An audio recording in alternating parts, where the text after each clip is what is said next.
Eduardo, Dios te bendiga. Otico, ¿cómo estás? Espero que has tenido un buen día.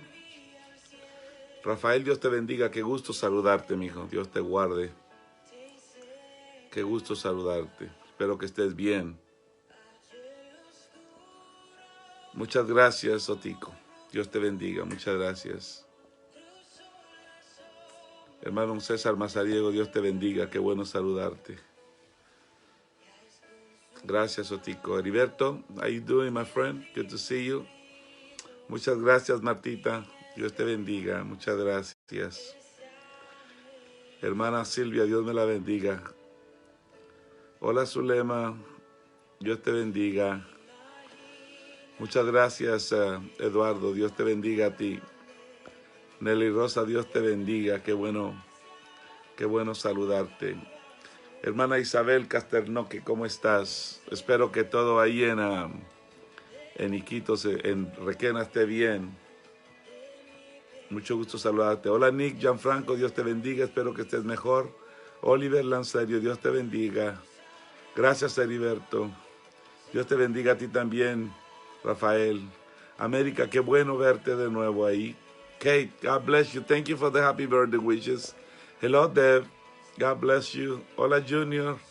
Te quiero mucho, mijo. Aldo, espero que estés mejor, Aldo. Dios te bendiga. Mayra Nájera, Dios te bendiga. Hola, mi Pri. Qué gusto saludarte. Qué lindo ver que estás ahí, mi amor. Hermana Teresita, qué bueno saludarte. Marilyn Ray Weaver, God bless you. Hope you're doing okay. Hola, hermana Olguita, ¿cómo estás? Dios te bendiga. Gracias, hermana Teresita. Hey, Víctor Hugo de la Roca, mi amigo, qué bueno saludarte. Dios te bendiga. Pastor Rudy, Dios te bendiga. Rudy Reyes, qué gusto que estás ahí. Hola, Sofía Alonso, Dios te bendiga. Es un gusto saludarte. Hola, Mayrita, espero que estés bien. Oh, gracias, muchas gracias, Víctor Hugo. Enid Akituari, cuéntame cómo está tu papá, Enid, el pastor, y tus hermanos también allá. Yo le digo mundo a él. Mi querido mundo, salúdamelo, por favor. Pastor Arévalo, Dios te bendiga, qué gusto saludarte. Gloria a Dios, qué bueno, hermana América, que estás ahí como soldado, siempre firme. El gusto es mío. Hermana Anabela López, qué gusto saludarte. Un gran abrazo para ti también. Oh, muchas gracias por los deseos. Edwin, qué bueno verte, mi doctor. He estado orando mucho por ti. Y gracias por los buenos deseos. Hola, Abraham. Te quiero mucho, mi hijo. Dios te bendiga. Oh, muchísimas gracias. Amo Honduras y lo extraño mucho. Los extraño mucho. Amandita, qué bueno que ya estás ahí. Dios te bendiga. Gracias, Abraham. José Jiménez, hey, mi querido pastor, le amo y le bendigo. Dios me lo guarde. Salúdeme a su familia y la iglesia. Por favor. Gloria al Señor. Oh, aleluya. Órale, el lingerazo. Dios te bendiga. Dios te bendiga. Rolando Pío, qué bueno que estás ahí, Rolando. Dios te bendiga. Ojalá que te quedes con nosotros en toda esta presentación que vamos a hacer de la palabra. Muchas gracias por los saludos y las felicitaciones. Tu hijo David, que está en New Jersey. Oh, está en el... Dime cómo se llama, pastor. Dime cómo se llama tu hijo. Oh. Escríbeme un mensaje, ¿cómo está tu hijo? Pastor Rudy, para orar. Oh, David Villagrán, ok. Oh.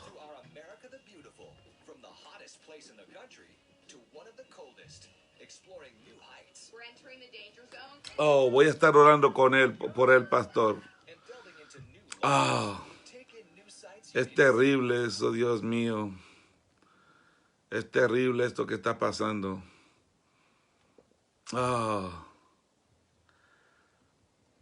ah, oh, terrible, Dios mío. Pero vamos a estar orando, pastor. Vamos a estar orando. Allá está Pasaco, mando mis saludos. Dios me les bendiga. Ah, que Dios bendiga a Eduardo Hernández por su 28 cumpleaños. No tiene empleo, pero tiene a Jesús, ¿verdad? Dile que se asegure de tener a Jesús y aunque no tenga empleo, el empleo llega. ¿Ok? Ok. Gloria al Señor. ¿Qué tal si entramos, de una vez al estudio de la palabra? Ve a Fasanando allá en Iquitos, a todos mis amigos de Iquitos, a toda mi familia allá en la selva amazónica del Perú, en Honduras, en Guatemala y en todos los lugares donde se está viviendo esta terrible pandemia. Quiero que sepan que estamos orando. Yo sé que Dios se está moviendo en medio de todo esto. Yo tengo la total certeza, la seguridad de que Dios en medio de todo esto está haciendo algo precioso. Todas las cosas ayudan a bien. Algo maravilloso está haciendo Dios y en medio del dolor, en medio del sufrimiento, en medio de la penuria, en medio de la calamidad, yo estoy seguro que el nombre del Señor está siendo, en alguna área se está siendo glorificado. Una de las cosas que yo quiero que ustedes nunca pierdan la atención es que la Biblia dice que Dios escuchó el clamor del pueblo mientras era oprimido en Egipto. ¿Ok? Y eso quiero que entendamos, que Dios está atento al clamor de sus hijos. Al clamor de sus hijos. Dios está atento a nuestro clamor. ¿Ok? Entonces, quizá no entendemos qué es lo que Dios está haciendo, quizá no entendemos las situaciones que están pasando, pero Dios se está moviendo, como dice la Escritura, que en el principio, cuando la tierra estaba desordenada y vacía, dice la Biblia que el Espíritu de Dios se movía sobre la faz de las aguas. El Espíritu de Dios no pierde el control. Dios no pierde el control de las circunstancias. Estas situaciones a Dios no lo cogen por sorpresa. ¿Ok? Estamos orando, estoy orando mucho por Iquitos, estoy orando mucho por Honduras, estoy orando tremendamente por Guatemala, estoy orando por los diferentes estados aquí en esta nación americana que están siendo azotados de una manera terrible. Mi amigo, el pastor que me está contando que su hijo, el pastor David Villagrán, está siendo golpeado por esto. También tenemos muchos familiares y muchos parientes que están atravesando esta situación. Pero una vez más digo y sostengo, por favor perdóneme, estoy totalmente convencido que el Señor en medio de todo esto está haciendo algo precioso, algo glorioso, algo maravilloso. Entonces, vayamos de una vez a la palabra, por favor. Estamos estudiando el capítulo 5 del libro de Juan. Y se recuerdan, ayer yo les dije, si tuviera que ponerle un tema a esta enseñanza que estoy compartiendo, yo le titularía Levántate, levántate, levántate, levántate. Déjeme leer entonces, por favor. Hoy vamos a leer unos versículos más de este capítulo 1, pero para poder entender el texto y el contexto, déjeme leer desde el versículo 1. Capítulo 5 del Evangelio según San Juan. Dice la palabra del Señor. Después de estas cosas había una fiesta de los judíos.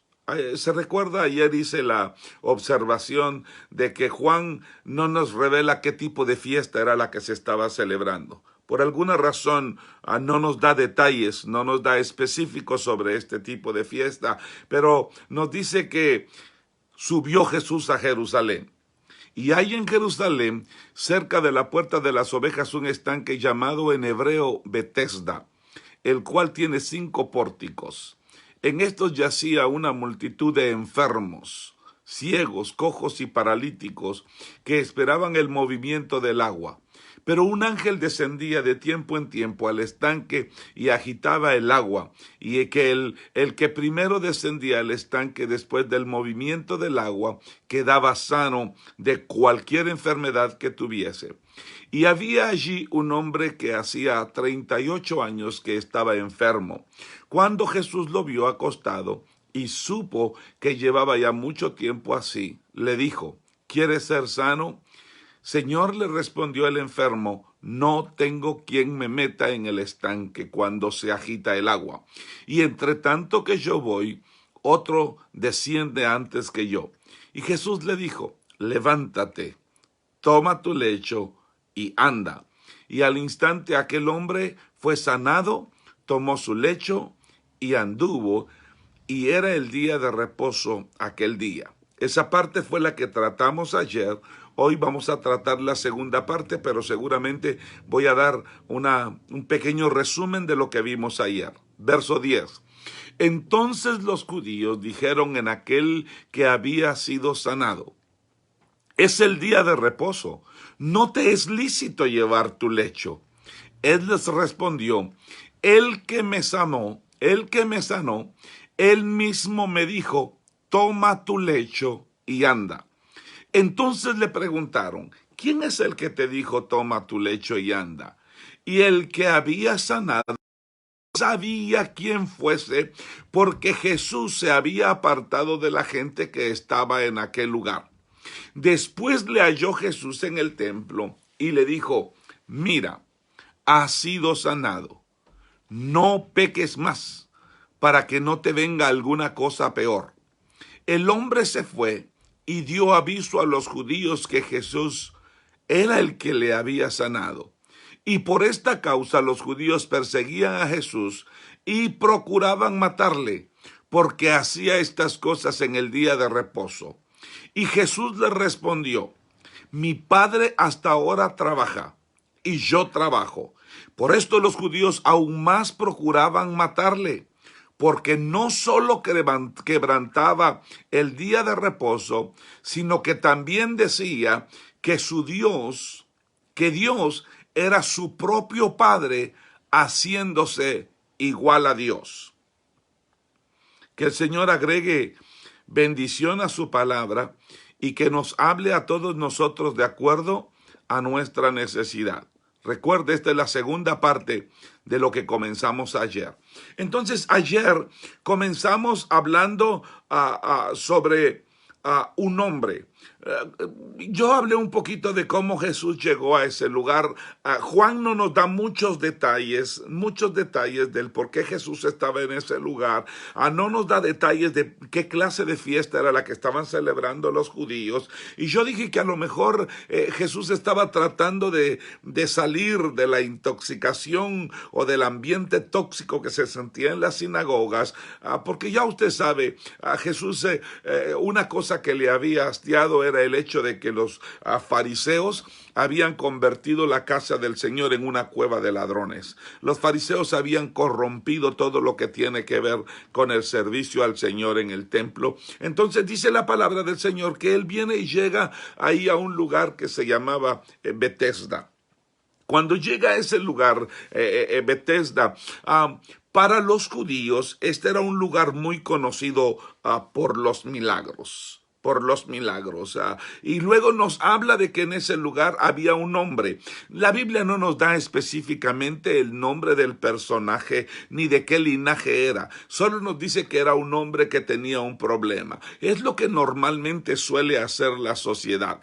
La sociedad tiene la tendencia de cambiarnos nombre y llamarnos por el problema. Por ejemplo, cuando nació le pusieron Juanito, pero hoy, como está atrapado por las drogas, le cambiaron el nombre de Juanito y le dicen drogadicto. Cuando nació se llamaba José y ahora, como es un pandillero, le cambiaron el nombre y le cambiaron el nombre de José y ahora le llaman pandillero. Como cuando nació ella se llamaba fulana de tal, pero ahora que ya está grande y está atrapada por un problema le llaman prostituta. Y así todos aquellos nombres que usted se pueda imaginar que suenan dentro de nuestro léxico, que de alguna manera denota el grado despectivo de la calamidad en la que ha caído un hombre. Esto parecía ser la experiencia de este hombre, que la Biblia dice que no nos da el dato de qué edad tenía este hombre, pero nos dice que él tenía 38 años de estar enfermo.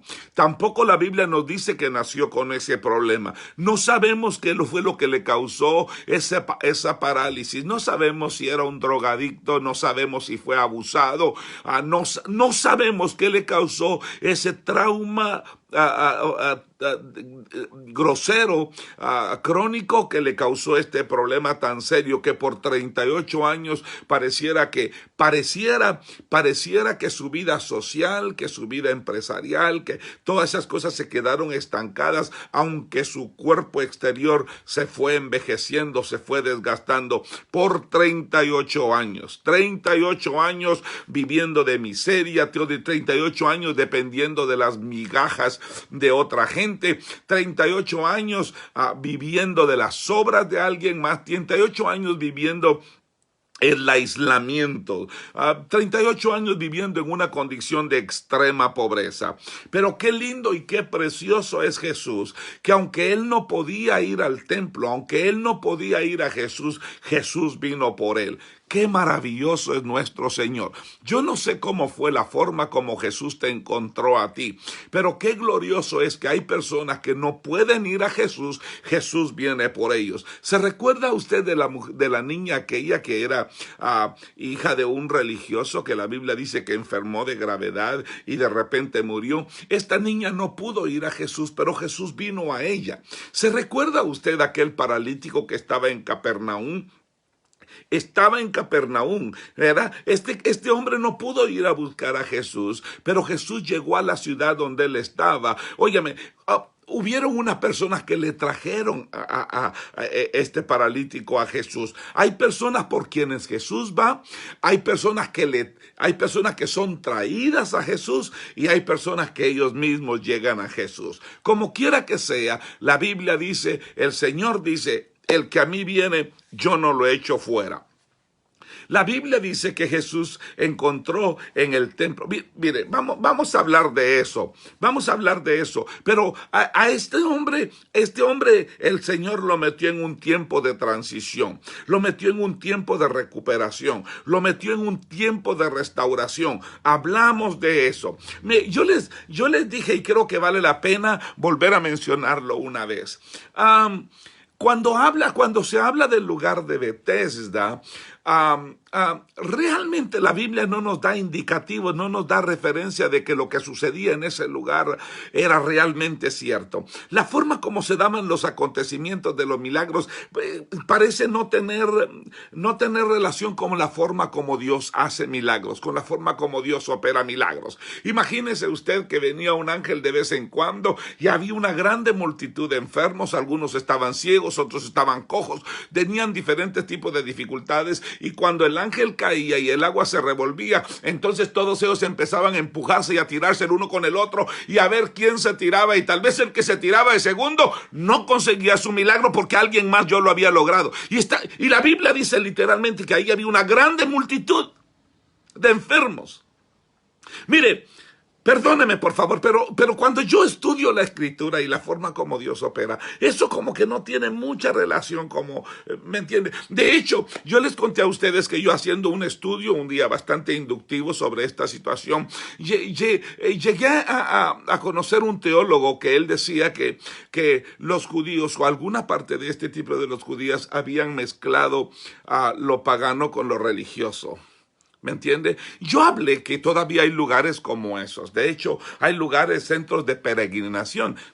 Usted sabe que yo trabajo en uno de esos lugares donde llegan multitudes de todo, la verdad, de toda Latinoamérica, de todo el mundo. Llegan a ese lugar porque ellos sienten que en ese lugar van a recibir un milagro. Ellos llegan buscando milagros a ese lugar. Hay muchos lugares, hay muchos centros de peregrinación. En esa misma región de la que yo le estoy diciendo, allá en Guatemala, en Esquimalt, estipula. No vaya a creer usted que solamente es el Cristo Negro el lugar de peregrinación. No, ahí hay diferentes lugares. Está la Cueva de las Minas, donde la gente va ahí buscando milagros. Hay un lugar que le llaman la Piedra de los Compadres, donde la gente llega a esos lugares buscando milagros. Entonces, por favor, estúdielo, analícelo, pero en la mente y en el estudio de algunos teólogos han llegado a pensar que seguramente Bethesda era un tipo de esa situación, un tipo de esos lugares. Pero lo cierto es que en ese lugar Jesús llega por un hombre que tenía 38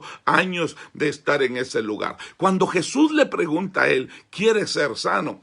Para nosotros pareciera que es una pregunta un poquito tonta, un poquito ridícula, porque ¿cómo le pregunta usted a alguien algo que supuestamente debería ser lógico? Pero el punto está en lo siguiente, y yo hablé de esto, que lo que pasa es que hay ciertas personas que cuando tienen un problema, que cuando tienen una situación, muchas veces llegan a conocer la respuesta, pero prefieren quedarse atrapados por el problema. Hay gente que conoce cuál es el problema y algunas veces tienen la solución y no quieren abrazar la solución. Hay personas que saben cuál es el problema, pero que se llenan de un espíritu de conmiseración, porque ese problema pareciera que les hace llamar la atención, les hace atraer atención. Pareciera que ellos piensan que si no fuera por ese problema, seguramente la gente no se fijaría en ellos. Y son personas que se acostumbran a todo el tiempo tener la mano extendida como limosneros, esperando las migajas de alguien más. ¿Me está entendiendo lo que le estoy diciendo? Este hombre parecía un hombre que estaba metido en una extrema necesidad, pero lo primero que Jesús le dice es, ¿quieres ser sano? Verdaderamente quiere salir de ese problema, quiere ser libre de ese problema. Y si usted se da cuenta, Jesús comienza la conversación con este hombre haciéndole la pregunta esta, si quiere ser sano, pero el hombre inmediatamente le responde con un montón de excusas. Oh, yo no tengo quien me ayude, yo no tengo hombre que me meta al agua, yo no tengo quien. Perdóneme, eso no es cierto. Que él dijera que no tenía quien le ayudara, no es cierto. ¿Sabe por qué? Porque si este hombre había durado 38 años, por favor no me diga que ayunó los 38 años. Estoy seguro que alguien le daba de comer. Yo no creo que no se haya bañado por 38 años. Estoy seguro que alguien lo asistió en esos 38 años. ¿Me está entendiendo? Algunas veces nosotros nos dejamos atrapar como problema por los problemas, y cuando el Señor viene a querer ayudarnos, lo que nosotros primero buscamos son excusas para querer justificar nuestra inutilidad. ¿Cuántos testimonios hemos visto? ¿Cuántas historias hemos oído? ¿Cuántas cosas han pasado? ¿Cuántas veces Dios nos ha hablado? ¿Cuántas veces hemos recibido la mano amiga de un hermano o de alguien que nos ayuda? A veces hasta gente desconocida nos tira la mano. Pero cuando Jesús le habla a él, este hombre pareciera que se le olvidó de repente todo eso. Oh, no tengo quien me ayude. Entonces como que Dios nos hace entender en razón de que nosotros debemos comprender que el hombre no debe ser nuestra fuente, porque la Escritura dice que es maldito el hombre que se apoya en el brazo de otro hombre. Y a este hombre Jesús le dice, óyeme, te voy a pedir que hagas algo que de acuerdo a los científicos tú no estás supuesto a hacer.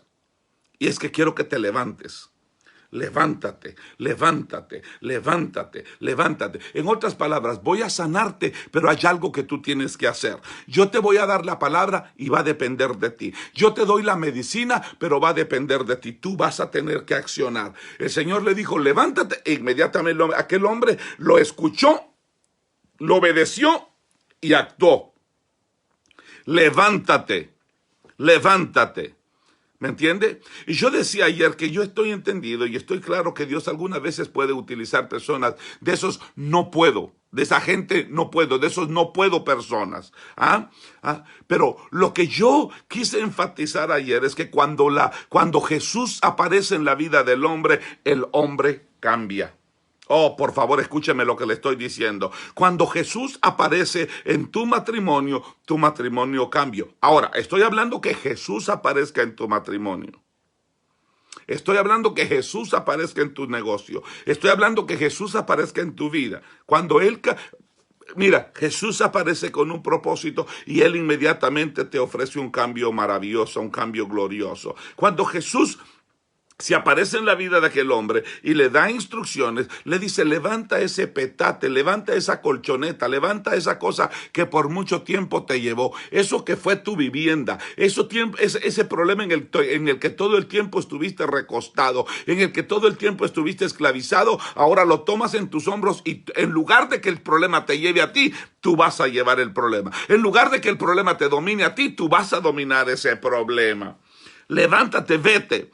Recoge esa porquería que te ha hecho estorbo por tanto tiempo. En otras palabras, lo que te estoy diciendo es cambia tu posición, cambia tu forma de pensar. Si es necesario, les decía yo ayer, si tienes que olvidarte de algunos amigos que te van a influenciar a seguir con el mismo petate, a seguir con el mismo colchón, a seguir en la misma situación, sepárate de ellos. Elimina algunas personas de tu vida que traen mala influencia sobre ti. Deshazte, cambia, salte de ese lugar. Yo mismo les conté a ustedes que cuando yo quise salir del ambiente de las drogas, yo mismo tuve que separarme por un tiempo. Me alejé de mi familia. Yo mismo dejé de llegar a la casa de mi padre por un buen tiempo hasta que yo pude poner mis pies en un lugar firme y estar seguro que aquellas personas que en algún tiempo me pudieron haber causado una influencia negativa ya no me iban a despertar, a estorbar. Vete, no mires para atrás, no des un paso para atrás ni siquiera para coger impulso. Mira hacia adelante, avance hacia adelante, muévete, levántate y vete. Aléjate del problema. ¿Ok? Eso fue lo que vimos ayer. Ahora, voy a tocar en esta otra parte algo bien interesante. Y yo quiero que usted me ponga un poquito de atención, porque existe la posibilidad de que si usted no atiende atentamente lo que quiero decir, existe la posibilidad de que nos perdamos un poquito y como que no entendamos lo que Dios quiere hablarnos. Y yo estoy totalmente seguro que Dios te quiere hablar. Mira, este milagro en la vida de este hombre, dice la Biblia que se dio en un día de reposo. Se dio en el día de reposo. Nosotros terminamos ayer la primera parte de esta enseñanza, pero tú y yo sabemos que la historia no termina ahí. De hecho, este momento marcó el comienzo de una larga travesía entre Jesús y los judíos. Porque aunque pudiéramos pensar que un milagro de sanidad tan extraordinario como este traería alegría, felicidad y gozo a toda la gente que llegara a saber de él, el hecho no fue así. Los judíos no tardaron en aparecer en la escena para criticar, para perseguir a Jesús por lo que había hecho. Desde el punto de vista de los judíos, por favor, óigame lo que le estoy diciendo, desde el punto de vista corrupto, desde el punto de vista torcido que ellos tenían, ellos no podían, desde el punto de vista que ellos no podían ver el poder y la misericordia manifestado en el Señor al sanar completamente a aquel hombre que para ellos no tenía ninguna importancia, aquel don nadie.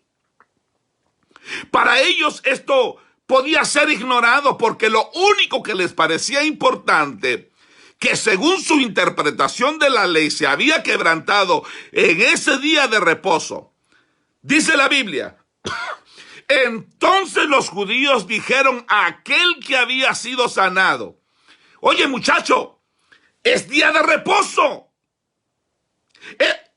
¿Qué estás haciendo cargando eso?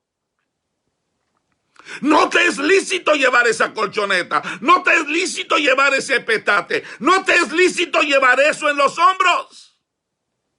Óigame por favor, mi querido hermano, ¿qué había de malo en lo que el Señor acababa de hacer?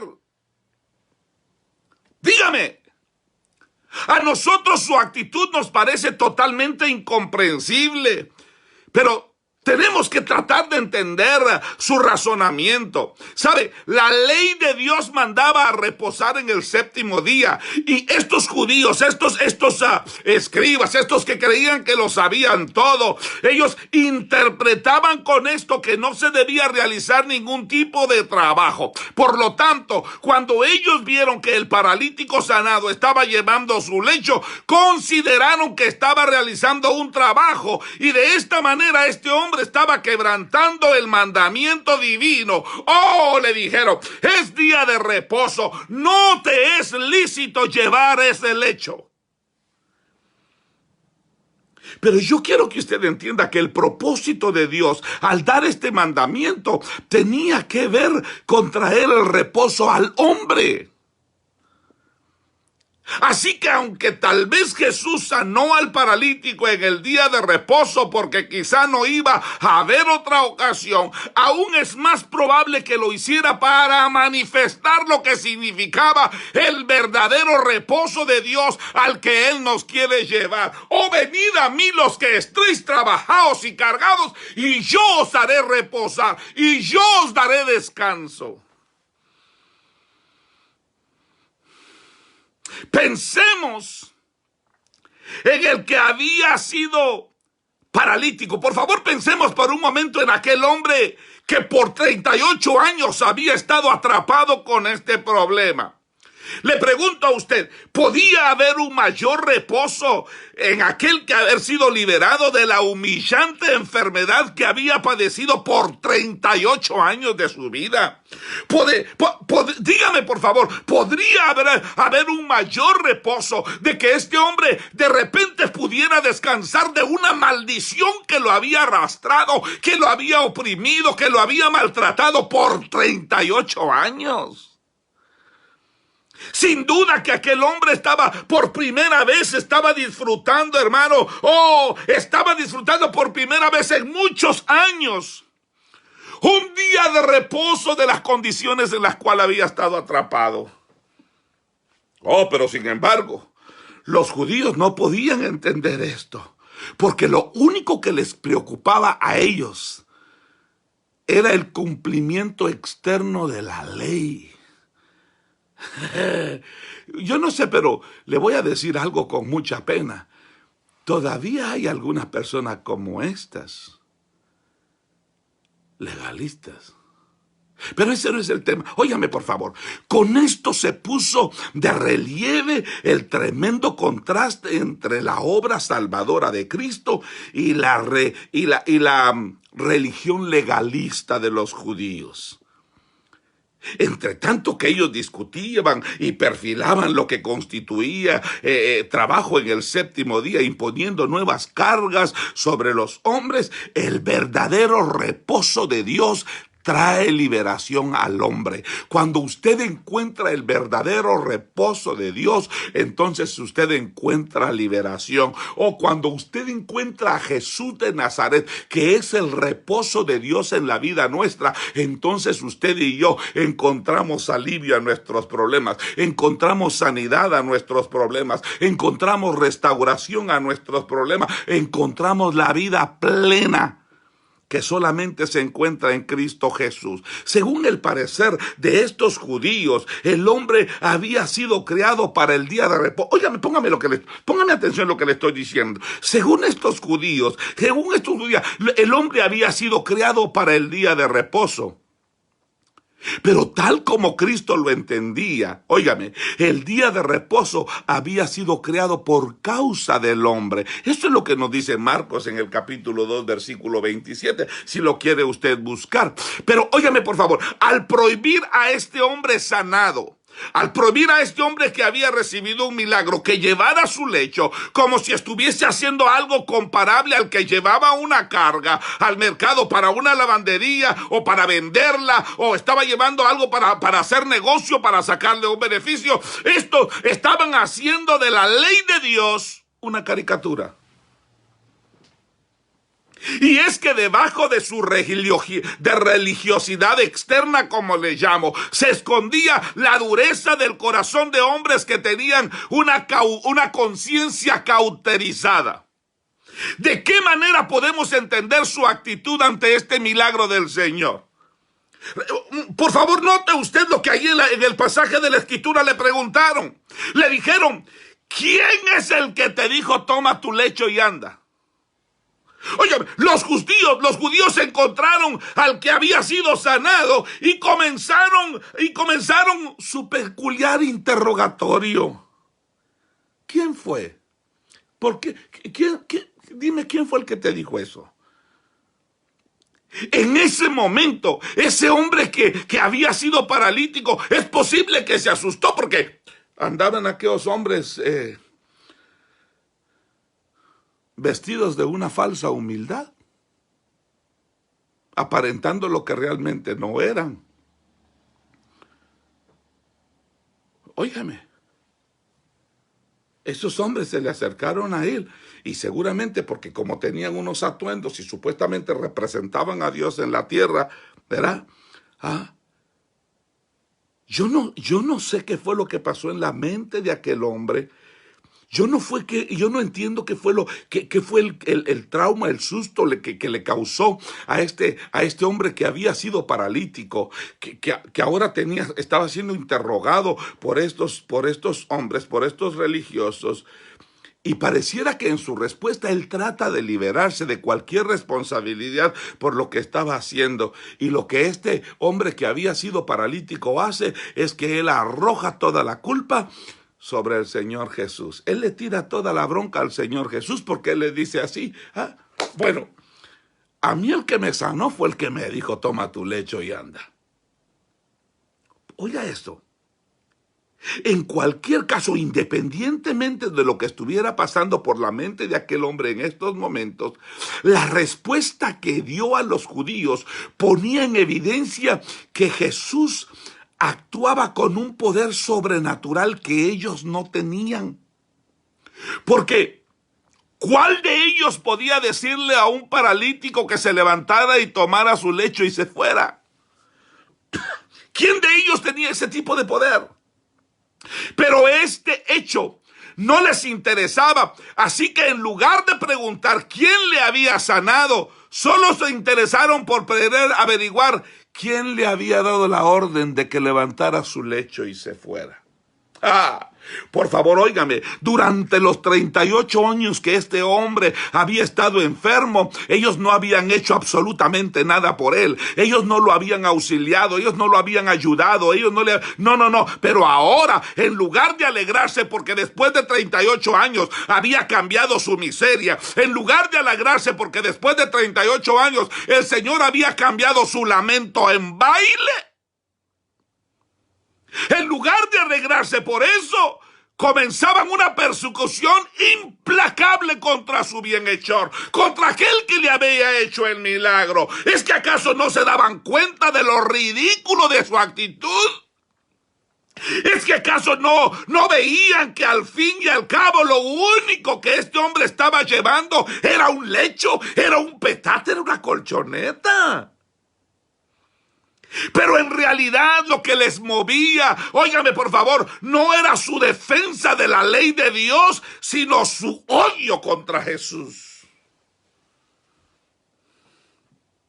En esta ocasión, ellos vieron una oportunidad para atacarle porque había mandado a un hombre que llevara su lecho después de ser sanado. Pero cuando más adelante devolvió la vista a un ciego en el día de reposo, entonces no le mandó a llevar nada. Sin embargo, ellos todavía con todo eso seguían actuando y seguían moviéndose para ver cómo lo estorbaban. Tampoco se quedaron satisfechos y también comenzaron a cuestionarlo, que el poder, que empezaron a decir que el poder que se movía en Jesús no provenía de Dios. Usted lo puede encontrar en Juan capítulo 9, versículo 16. Porque, como decimos, su problema era que odiaban a Jesús. Así que nada de lo que Jesús hiciera a ellos les parecía bien. Hermano, ¿usted siente que lo que estoy diciendo tiene sentido? ¿Está entendiendo usted lo que el Señor nos está queriendo enseñar esta noche?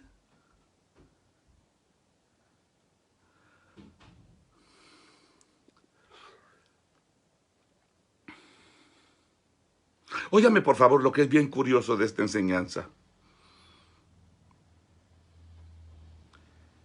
Lo curioso de esta enseñanza es que el paralítico, o aquel hombre que fue paralítico, porque ahora ya no era paralítico, aquel hombre que fue paralítico nunca pudo explicar quién era el que lo había sanado.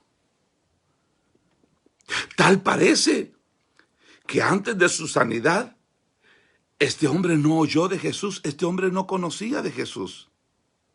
Y después pareciera que él no se tomó el tiempo, el interés para averiguar algo acerca de su benefactor. Pareciera que este hombre recibió el milagro y con eso se quedó conforme y no hizo nada para averiguar quién era el que lo había sanado. Porque suponemos que de haberlo hecho no habría tenido muchas dificultades en encontrar a alguien que le informara acerca de él, puesto que sus señales, según la Biblia, habían llegado a ser muy conocidas ahí en Jerusalén. Léalo por favor ahí en Juan capítulo 2, versículo 23. Pero en cualquier caso, también es verdad que el Señor no se quedó mucho tiempo en el estanque, sino que se apartó pronto, hizo el milagro y se movió. El por qué lo hizo no podemos saberlo con exactitud. Yo no puedo saber con seguridad por qué el Señor hizo el milagro y se apartó. No lo sé, pero es muy probable que estuviera huyendo nuevamente de la popularidad.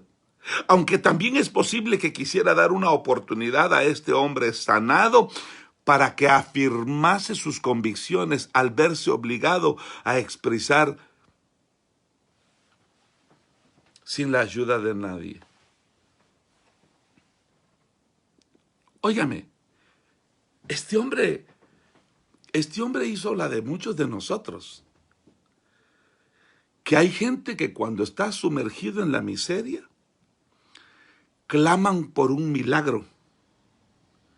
El milagro llega a sus vidas, pero después no hacen nada por acercarse al que hizo el milagro.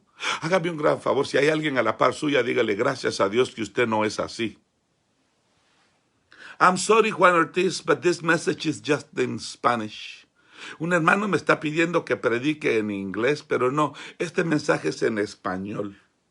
I'm sorry for the English speaking people, but this is just in Spanish. Este mensaje es en español para mi cultura latinoamericana y espero que lo estén aprovechando al máximo. ¿No le parece a usted eso que es muy cierto? Que algunas veces sabemos personas que estamos interesados en un milagro y el milagro llega, pero después no nos interesa saber más sobre el que nos hizo el milagro. Mire por favor lo que sucede. Yo estoy viendo aquí en el pasaje de la Escritura y qué cosa más tremenda. Qué cosa más tremenda que el paralítico no hizo nada por ir a buscar a Jesús. Fue Jesús. La Biblia dice que después fue Jesús el que lo halló en el templo. Óigame, Jesús lo encontró en el templo. De hecho, óigame por favor, el hecho que el paralítico no supiera quién era Jesús pone en evidencia que todavía había un asunto pendiente y como sabemos, el Señor no deja las cosas a medias. Mi Jesús no es ningún mediocre, mi querido amigo. No. Así que nuevamente fue en busca del paralítico al que en esta ocasión lo encontró en el templo. Quizá había ido allí para dar las gracias a Dios. Yo no lo sé, aunque esto tampoco nos lo dice Juan en este pasaje de la Escritura. Pero donde por supuesto ya no iba a estar era en aquel estanque. Por supuesto que ya no iba a estar en aquel petate. Por supuesto que ya no iba a estar en aquella condición de miseria. No, aquel lugar donde había caminado, vivido por 38 años, ya no estaba ahí. Ahora está en el templo. Notemos nuevamente que el Señor fue el que lo fue a buscar. Óigame por favor, fue el Señor el que fue a buscar a aquel hombre que había estado perdido. Aquel hombre paralítico. ¿Se recuerda como yo le dije a usted en el principio que la gracia de Dios nos ha venido persiguiendo todo el tiempo? Aquí se vuelve a ver uno de esos cuadros. Su propósito en esta ocasión no era otro más que el tratar con él el asunto aún más importante que el de la sanidad física. Oh, por favor. Oh, yo quiero que usted entienda esto. La razón por la que Jesús lo estaba buscando, la razón por la que Jesús se había interesado él, es porque había algo que a lo mejor este hombre que había sido paralítico todavía no había entendido. Óyeme, si tú recibiste un milagro en tu cuerpo, pero sigues perdido en tu alma, estás totalmente perdido. Como tú y yo vamos a ver, esto tenía que ver con su condición espiritual. Porque hasta ese momento no había, por favor, óigame, no había ninguna evidencia de que este hombre hubiera confiado en Cristo para su salvación. Ni tampoco que sus pecados hubieran sido perdonados. Él recibió un milagro como mucha gente. ¿Cuánta gente yo me he encontrado en el camino que me dice, pastor, yo recibí un milagro de Jesús? Y yo le pregunto, ¿y en qué iglesia estás sirviendo? No, pastor, yo no voy a la iglesia. ¿No conoce usted gente así? Que ha recibido favores extraordinarios de Dios, pero siguen viviendo su vida a su sabor y antojo. ¿No conoce usted gente así? ¿No conoce usted que gente que el Señor ha rescatado de las mismas garras de la muerte y siguen caminando todavía en sus rebeliones y siguen todavía arrastrándose en su miseria de delito y pecado? ¿No conoce usted a alguien así, hermano? Que reciben los favores de Dios, que han recibido la visitación de la gracia y de la misericordia de Dios, pero sus vidas siguen siendo todavía miserables. Ojalá, mi querido hermano, que esto nos lleve a nosotros a reflexionar. Óigame, por favor, Jesús lo encontró en el templo.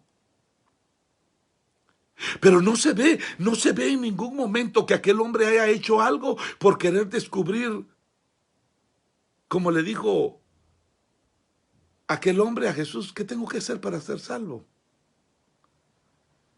Jesús, cuando le habla a él, le dijo, ¿viste? Le dijo, cuando se lo encontró en el templo, le dijo, ¿viste? Le dijo, has sido sanado.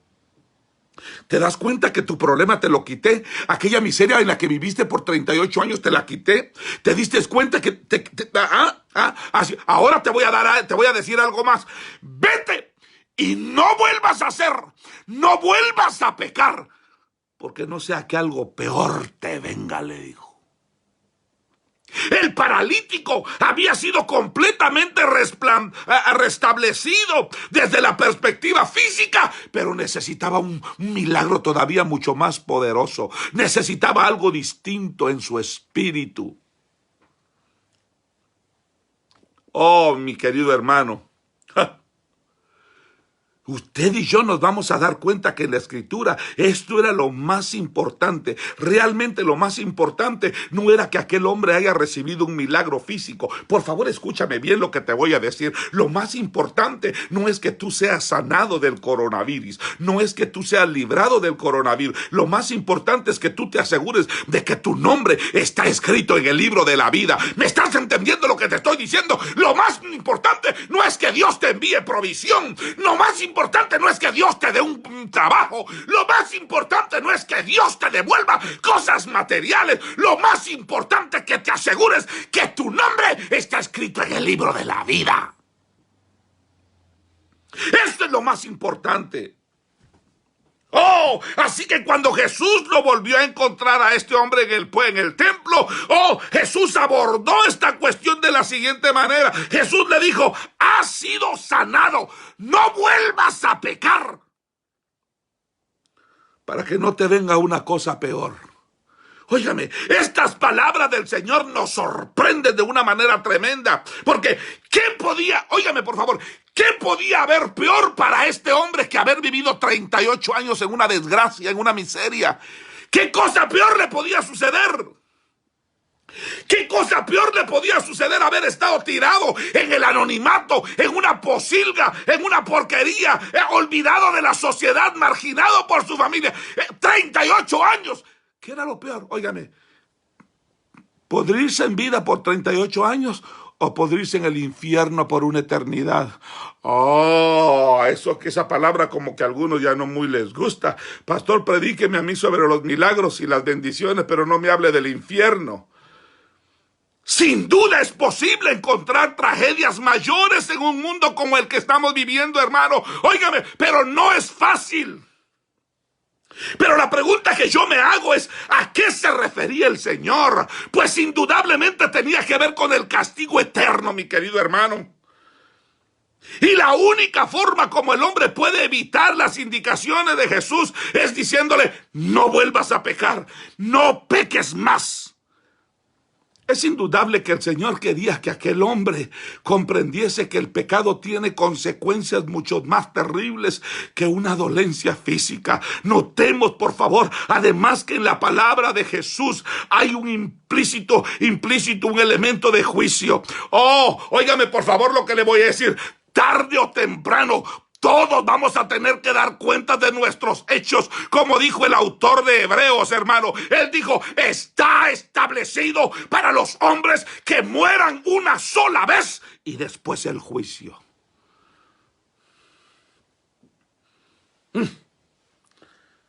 Y aquellos que mueren sin que sus pecados hayan sido perdonados, se enfrentarán a la condenación de Dios y a una angustia eterna que de ninguna manera puede ser comparable con la peor de las tragedias que en esta vida presente podamos llevar a imaginar.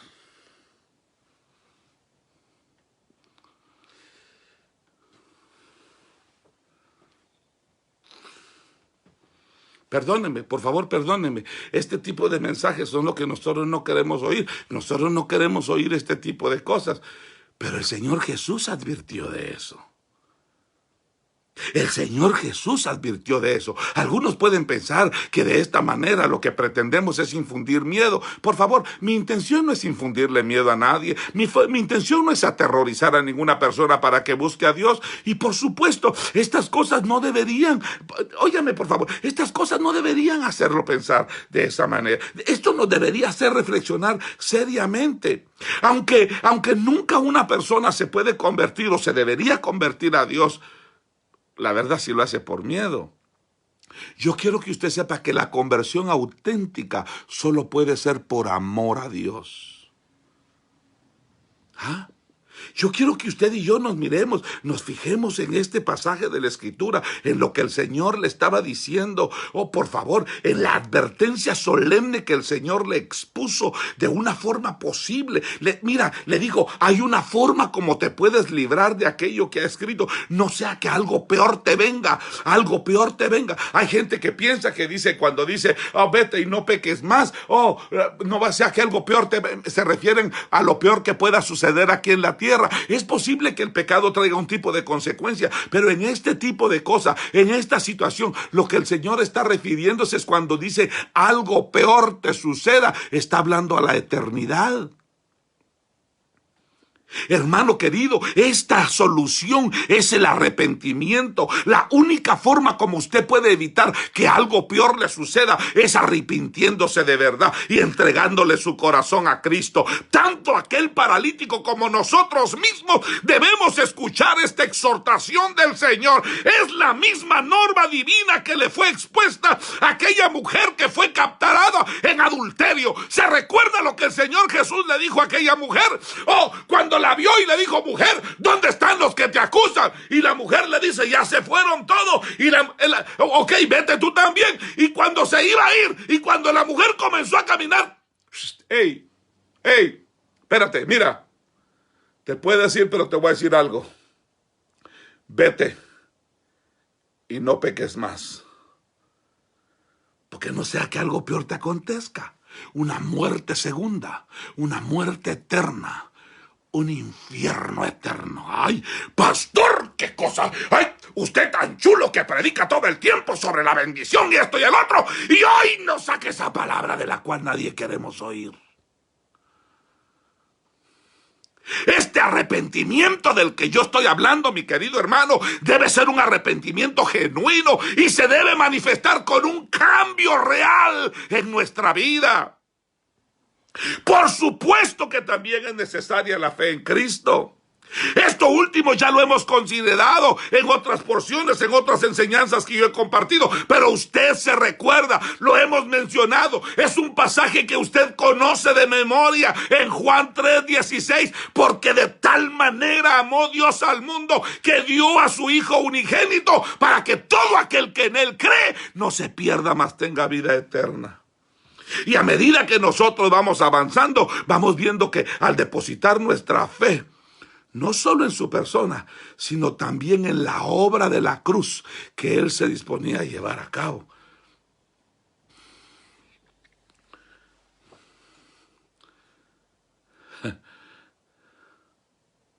Esto es una situación bien seria, mi querido hermano. Esta es una situación bien seria, porque por último, debemos abordar otro aspecto que se desprende de las mismas palabras de Jesús. En el caso de este paralítico, da la impresión que su enfermedad que su enfermedad fue un castigo por su proceder. Da la impresión. Tal vez tenía algún pecado concreto o como resultado quedó paralítico. Yo no sé si por andar borracho, por andar drogadicto. Yo no sé. Pero esto reabre el debate. ¿Es la enfermedad un castigo divino? ¿Se ha hecho usted esa pregunta alguna vez? Esto es algo que frecuentemente a mí me pregunta la gente. Y algunas veces me lo he preguntado yo. La gente que está enferma o la gente que se enferma de aquellas situaciones graves, algunas veces le dicen a uno, pastor, ¿será que es algún pecado oculto? Porque algunas veces nosotros vemos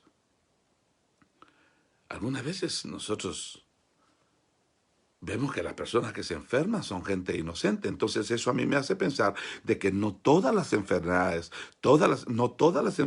enfermedades son fruto del pecado personal de un enfermo.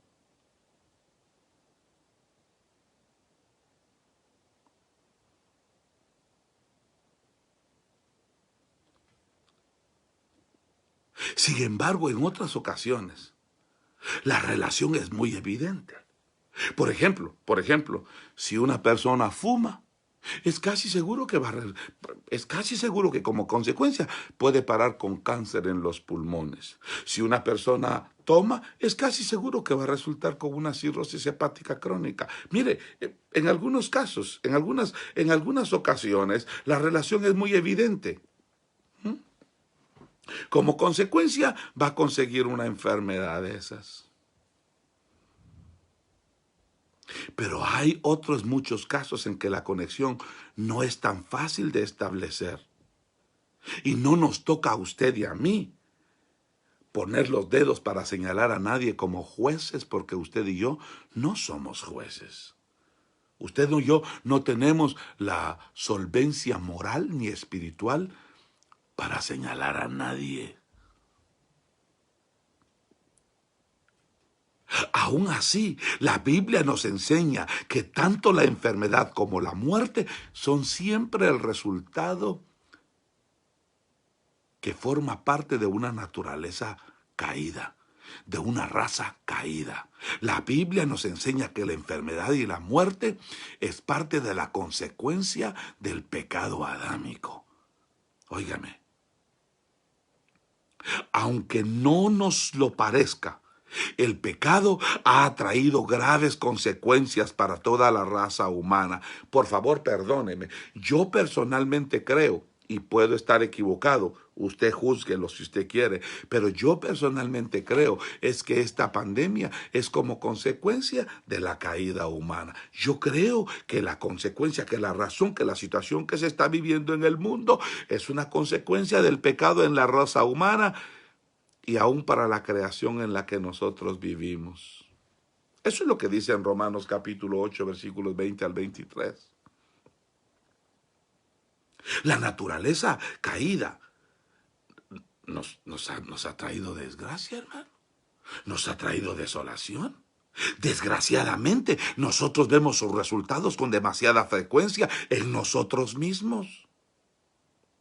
Y por supuesto lo vemos también alrededor nuestro, lo vemos en nuestra familia, lo vemos en nuestros amigos, lo vemos con nuestros seres queridos. Sin embargo, como yo ya hemos señalado y se los he dicho, las palabras de Jesús, se desprende que hay una solución que puede cambiar nuestro destino final. Déjeme ir aterrizando, por favor. Déjeme ir aterrizando con este tema. Yo no sé si a usted le parece, pero mire pues, oiga, mire lo que pasó en esta historia. Aquel hombre que estaba sumergido en desgracia y en tragedia, en una enfermedad de 38 años, recibió su milagro y después este mismo hombre fue el que dio aviso a los judíos de que Jesús era el que lo había sanado. Óigame por favor, después de su breve encuentro con Jesús, tuvieron el encuentro con Jesús. Ahí fue donde él lo conoció cuando Jesús le dijo, viste, fuiste sanado. Ahora, vete y no vuelvas a pecar, no sea que algo peor te pase.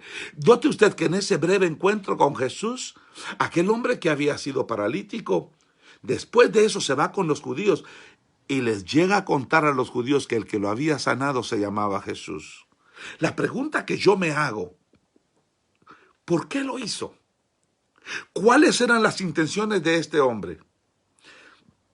¿Será posible que quiso ir a compartir su testimonio y rendirle tributo o honrarlo? ¿O quizá que solo pretendía quedar bien con los judíos y librarse definitivamente de la acusación que le habían hecho por llevar su petate, por llevar su lecho en el día de reposo? Realmente no lo podemos saber. No lo podemos saber. La Escritura no nos da referencia de qué fue lo que motivó a aquel hombre. Pero en cualquier caso, su actitud, óigame esto, la actitud de aquel hombre que debió haber estado agradecido, le trajo unas consecuencias graves para Jesús.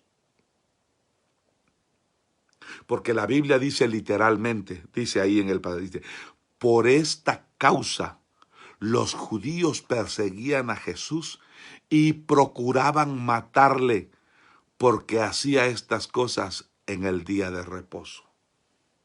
Óigame por favor lo que le estoy diciendo. Su confesión sirvió para que se avivara aún más la hostilidad. Le echó más leña al fuego de la hostilidad que se había levantado contra Jesús. Y esto llegó a levantarse en una confrontación bien abierta. Óigame, nosotros estamos terminando este estudio y al terminar con este estudio nos quedamos con la sensación, mire, una sensación un poquito extraña. ¿Por qué decidió Jesús sanar a aquel paralítico? ¿Qué fue lo que lo movió? Por un lado, el enfermo ni sabía quién era Jesús, ni tampoco esperaba de Jesús nada. No. Además, una vez sanado, el Señor le tuvo que advertir seriamente que no siguiera viviendo de la misma manera como hasta ese momento lo había hecho después de su sanidad. No parecía tener, mire, parece que no parecía tener intenciones de cambiar espiritualmente. Y por último, la actitud que adoptó en su trato con los judíos solo sirvió para causarle problemas a Jesús. Ante todo esto nos preguntamos, ¿por qué? Usted no se pregunta si esto iba a traer tanto problema. ¿Por qué Jesús lo sanó? ¿Qué propósito hay escondido en todo eso? ¿Qué fue lo que Jesús vio en ese hombre? ¿Y qué fue la respuesta? Es que lo que movió a Jesús no fue lo que vio en el paralítico, sino su propio carácter. ¿Sabe qué es eso? Que cuando Él lo mira a usted, hace un milagro por usted. Cuando Él extiende su gracia a usted, Cuando Él extiende su favor, su misericordia infinita a usted, no es por lo bueno que usted pueda hacer por Él, no es por lo mucho que usted pueda darle a Él, sino es porque esa es una parte de su naturaleza, es una parte de su carácter. Es que mi Jesús es un Dios bueno, es un Dios misericordioso, es un Señor muy compasivo. Eso es lo que dice la Biblia en Santiago capítulo 5 versículo 11.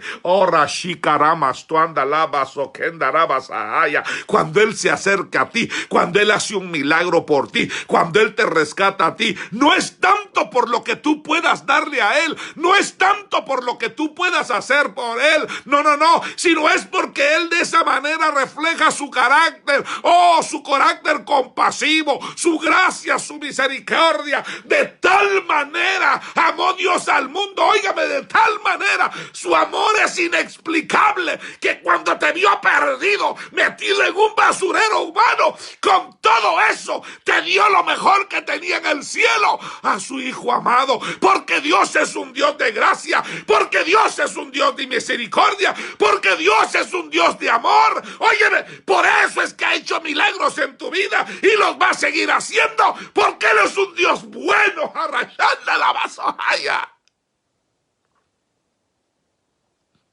Por eso se acerca la estirpe humana, por eso se acerca al hombre, por eso busca al hombre, porque el Dios que nosotros servimos es un Dios compasivo, es un Dios misericordioso. Miqueas lo dijo: ¿qué Dios como tú, que perdonas la maldad y olvidas el pecado del remanente de su heredad? No retienes para siempre tu enojo, porque te deleitas en misericordia.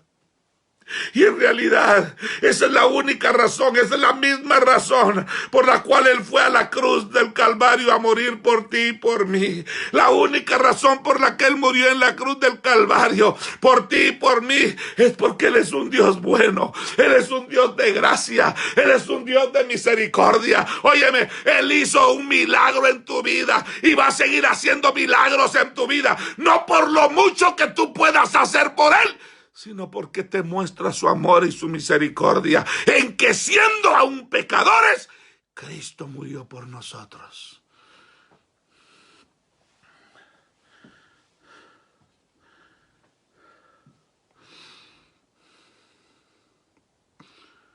Por eso es que la Escritura dice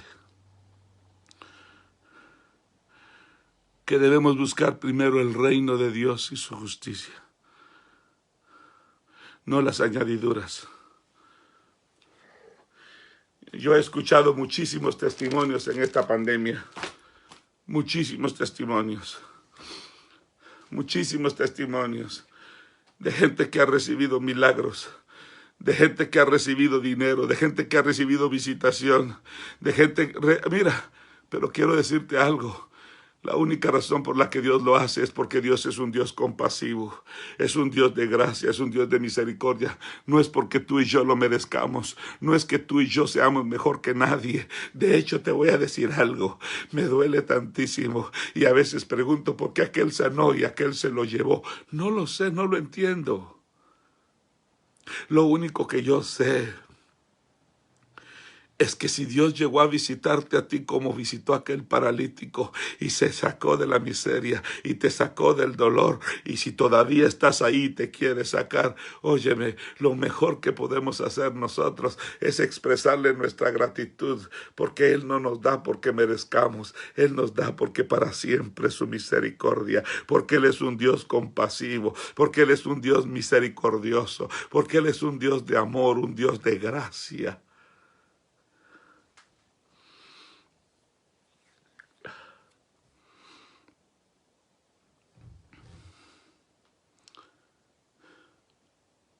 Yo quisiera que tú medites un momentito en tu propia vida.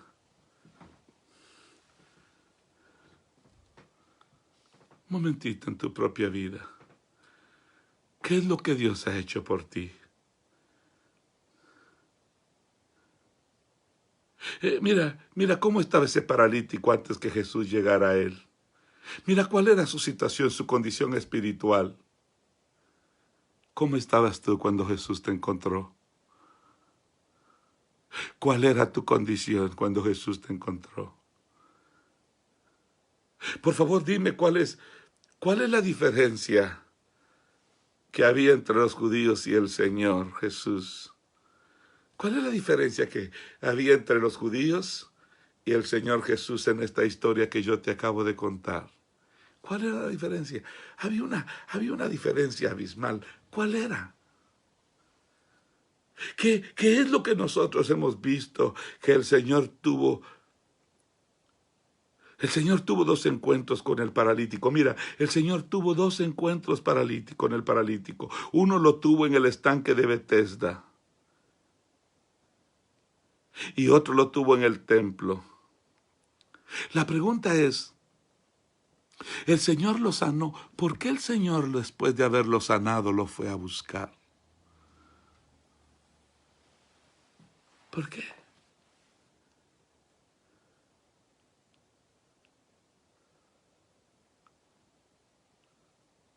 ¿Qué es lo que el Señor ha hecho por ti? ¿Sabes? Déjame terminar con esto. Hace un par de horas tal vez estábamos mi esposa y mis hijas almorzando en la mesa. Y yo le hice una pregunta a ellas tres. Les dije a ellos, ¿cuál es la definición? O para ustedes, ¿cómo describen ustedes la humildad falsa o la falsa humildad? Y tuvimos un diálogo. Y de antemano quiero agradecerles porque muchísimos de ustedes, no puedo responderle a todos porque son muchísimos, me mandaron saludos de felicitación por mi cumpleaños y les quiero dar las gracias por ello. Pero óigame por favor, mi hija Joana me dijo, papi, ¿qué es para ti o cómo celebras tú? ¿O qué significa para ti tener un gran, pero gran cumpleaños? ¿Qué significa? Y yo le dije a Joana, ¿sabes, Joana? Desde el año de 1989 y 1990, cuando el Señor me encontró, para esta fecha, cada vez que llega un cumpleaños, yo entiendo que yo no estaba supuesto a seguir viviendo y que si estoy aquí es por su gracia y por su misericordia. Yo ni siquiera debería existir porque yo estaba condenado a muerte. Y le dije, por eso es que de partir de esa fecha, para el día de hoy, mi pasión no es celebrar tanto un acontecimiento para mí, sino mi motivación es levantar las manos al cielo y decir, Señor, gracias. Los años de vida que me des sobre la faz de la tierra, los voy a vivir para ti. Porque si no fuese por tu amor, por tu gracia y tu misericordia, mis hijos tuvieran muchos años de ser huérfanos. Algunos de ellos ni siquiera se acordarían de mí. Pero si estoy aquí, es por su gracia y su misericordia. Entonces yo le dije a Joana, por eso le dije yo, que si a mí me preguntan qué quiero yo hacer para mi cumpleaños, óigame, yo quiero predicar para mi cumpleaños, yo quiero hacer una cruzada, yo quiero predicarle el evangelio a los pobres, yo quiero irme a meter a los lugares escondidos donde hay gente necesitada y poner una bolsa de víveres en sus manos y poner un plato de comida y dejarle saber que Jesús lo ama. Yo quiero ir a las prisiones, yo quiero ir a las calles, yo quiero ir a los lugares donde la gente no quiere ir, que hay gente que está atrapada como lo estuve yo y decirle, miren, hoy estoy cumpliendo un año año más, pero no porque yo sea bueno. Estoy aquí por su gracia y su misericordia. Estoy aquí por su amor y su bondad. Estoy aquí porque mi Dios es un Dios bueno. Él es un Dios de gracia, Él es un Dios de amor, Él es un Dios compasivo, Él es un Dios, y ese es el mismo Dios que te habla a ti. Él no quiere que tú perezcas, Él no quiere que sí recibiste un milagro, pero después de tu milagro te vayas al infierno, porque nunca arreglaste tu vida con Señor. No, asegúrate por favor que tu nombre esté escrito en el libro de la vida. Es posible que el coronavirus se lleve a alguno de nosotros, pero te voy a decir algo, el coronavirus podría saltar la vida de alguno de nosotros, pero para alguno de nosotros solo sería como aquel avión que milagrosamente me sacó a mí de Honduras. ¿Me estás entendiendo? ¿Sabes por qué? Porque nuestro pasaporte está sellado para entrar a la patria celestial con la sangre bendita del Cordero de Dios.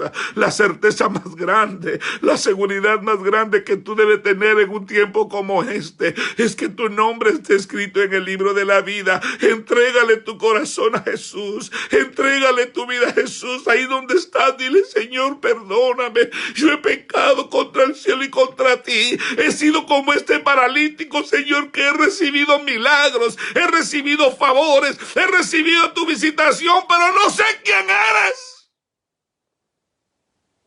Por favor, perdóname. Entrégale tu corazón a Jesús. Entrégale tu vida al Señor. Asegúrate que lo más glorioso que puedas obtener en un tiempo como esto de pandemia, óigame, es que tu corazón sea entregado en las manos benditas de Jesús. Dile: Señor, perdóname y séllame con tu Espíritu Santo, Señor. Ayúdame, Dios eterno, a levantarme de este lugar de desgracia, de este lugar de miseria, de este lugar de... No, por favor, ayúdame, Señor, a salir de esta maldición. Ayúdame. Y que por tu Espíritu Santo yo pueda vivir para ti. Hoy te quiero retar, hoy te quiero invitar ahí donde estás. Dile: Señor, perdóname, he pecado contra el cielo y contra ti. Yo he sido como ese paralítico, he recibido milagros, he recibido favores, pero no he resuelto lo espiritual. Este hombre andaba caminando, sí, físicamente había resuelto algo, pero su vida espiritual todavía no estaba resuelta. Entrégale tu corazón a Jesús. Dile: Señor, por favor, perdóname. Lávame con tu sangre. Límpiame con tu sangre bendita y carmesí. Oh, Señor, que si el día que me toque partir, yo estoy seguro a dónde voy, porque yo sé de quién soy, y que tú y yo podamos decir como dijo el apóstol Pablo: oh, aquí el coronavirus me quiere matar, y no hay problema si me manda, porque mejor estar allá arriba que aquí abajo, pero por causa de vosotros me voy a quedar aquí luchando, aunque quiero que ustedes entiendan que para mí el vivir es Cristo y el morir es ganancia. Yo sé en las manos de quién está mi vida rendida, yo sé dónde está mi nombre escrito, y lo que venga para mí es ganancia. Señor, lo abrazo, lo acepto como quiera que sea, pero lo más importante de este tiempo es que mi nombre esté clavado en el libro de la vida. Déjame orar por ti. Señor Jesús de Nazaret, Señor, tú conoces la audiencia, tú conoces, Señor, este pueblo que ha escuchado este mensaje desde el día de ayer, Señor, esa palabra, Señor, de levántate, levántate, levántate de esa condición, levántate de ese lecho de miseria, levántate de esa situación penaria, levántate, levántate, cambia tu actitud, cambia tu forma de pensar, cambia tu forma de vivir, cambia. Hay gente que quieren cambios, pero que no quieren cambiar. Hoy el Señor te reta a buscar cambios, no solamente cambios temporales, materiales, sino cambios espirituales eternos.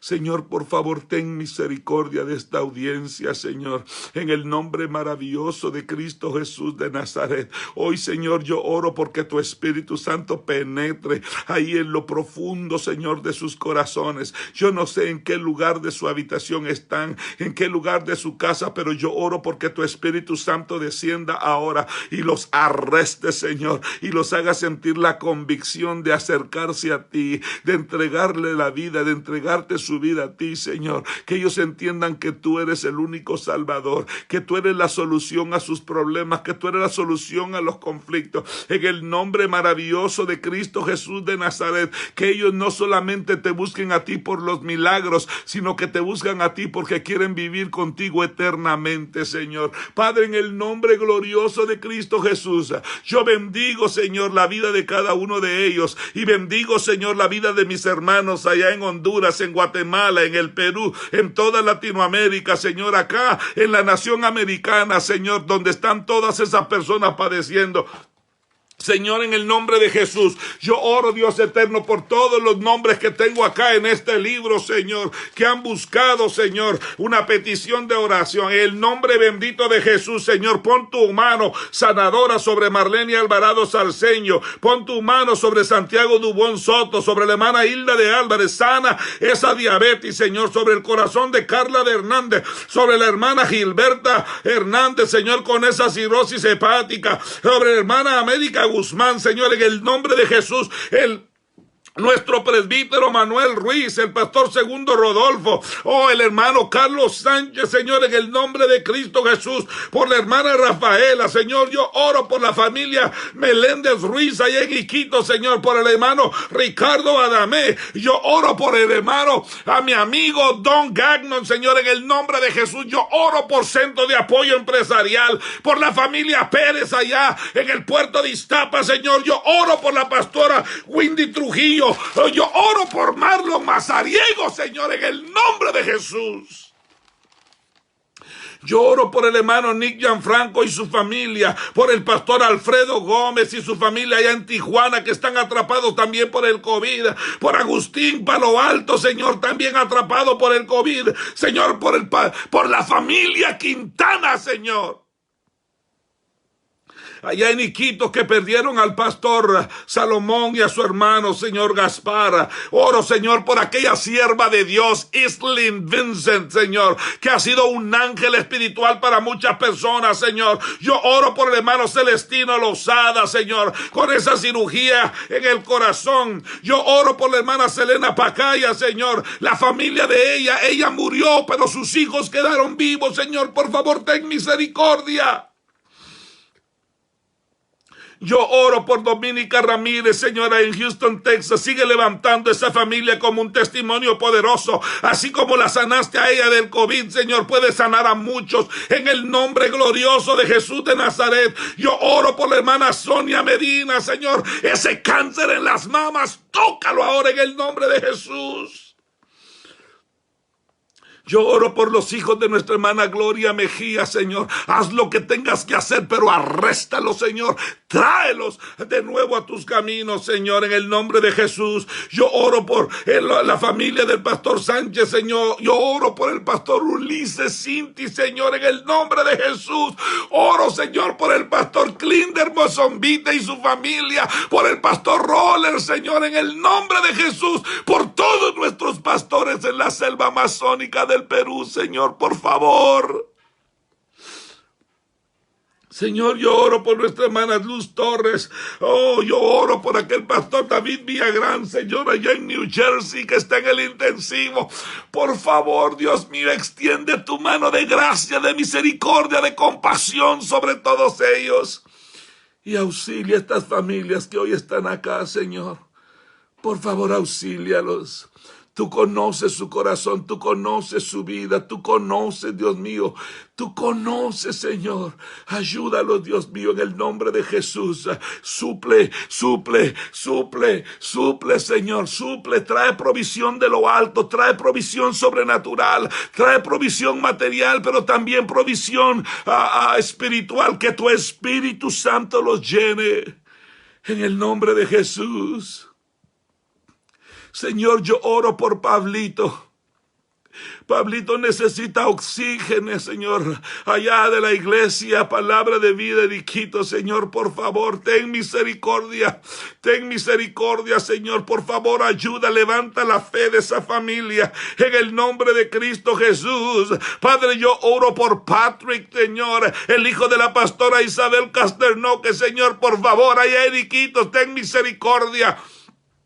Señor, por favor, ten misericordia en el nombre bendito de Jesús de Nazaret. Oro, Señor, por todos aquellos que están afectados, mis amigos, Señor, que están atrapados por el COVID. Yo oro, Señor, por Jorge Rimachi, en el nombre de Jesús. Yo oro por mi amigo Aldo, Señora, que está atrapado también por ese problema. Yo oro en el nombre de Jesús por Marco Antonio, por Carlos, por todos aquellos que nos han ayudado de muchas maneras en la selva amazónica del Perú. Yo oro, Señor, porque tu gracia y tu misericordia se manifiesta en cada uno de ellos. Señor, yo oro, Señor, por los que necesitan trabajo. Por favor, provéeles, te lo pido en el nombre bendito de Cristo Jesús de Nazaret. Yo oro, Señor eterno, por la hermana Susan Quiroz, en el nombre de Jesús de Nazaret. Oh, gloria a tu nombre, Señor. Padre, yo oro en el nombre de Jesús. Father, I pray for my friends here in the States, Lord God. I pray, Lord God, for Nancy Priest, for Irene and the unbuffalo, Lord God. I pray, Lord God, for you to send the anointing that makes the difference, Lord God, about my friends, Lord God. Oh, Father, I pray for you to send the Holy Spirit en el nombre poderoso de Cristo Jesús. Father, I pray for Lori Pritz in the mighty name of Jesus. I pray for Diane Dunn, Lord God. Father, I pray for all of my friends. I pray for Bishop Terry Wiles, Pastor Sean, in the mighty name of Jesus. I pray for the Changs, Lord God. Father, I pray in the mighty name of Jesus. I pray, Lord God, I pray. Father, I pray for once again to show strong and mighty en el nombre glorioso de Cristo Jesús de Nazaret, en el nombre poderoso de Cristo Jesús de Nazaret. Padre, te doy gracias por tu amor y por tu misericordia, en el nombre de Jesús. Amén, Señor, y amén. Óigame, antes de irse, comparta ese mensaje que puede servir de bendición a quién sabe cuánta gente. Compártalo con sus amigos. Dios le bendiga y muchas gracias por la paciencia. Y si usted me quiere seguir escuchando, yo aquí voy a estar mañana de nuevo con un tema de la palabra del Señor. Ahí se recuerda que no es proselitismo. Mi intención no es que usted se haga parte de nuestro ministerio, que usted se haga parte de nuestra iglesia. La intención es que usted siga siendo parte del ejército más poderoso que existe en el universo, el ejército de nuestro bendito Señor Jesús. Muchísimas gracias una vez más a todos los que me han enviado los saludos de cumpleaños. Y quiero que sepan que mi cumpleaños, esta es la pasión más grande que yo puedo compartir, predicar el evangelio de nuestro Señor Jesús. Le mando un beso a mis nietecitos preciosos allá en Honduras, a Isabela y a Alfonsito, y allá en Esquipulas, por favor, un beso para Santi y para Mía, y allá en Guatemala para a Ariana y para Zulema. Y te amo mucho, Priscila, te amo mucho, Carlita, te amo mucho, Junior, te amo mucho, Abraham, amo sus familias, los bendigo con todo mi corazón. A prima Regina, Dios te bendiga, te amo. Los amo a todos, que el Señor los bendiga y oro porque la paz de Dios que sobrepasa todo entendimiento venga sobre sus vidas y oro porque el Señor los siga coronando de favores y de misericordia. Dios los bendiga y que tengan una feliz noche. Los espero mañana. Recuerden, mañana, cuando en Centroamérica son las 5 de la tarde, en Iquitos, Perú, son las 6 de la tarde y aquí conmigo en el área de Connecticut son las 7 de la noche. ¿Ok? Dios les bendiga y que pasen una feliz noche. Saludos. Te amo, Priscila.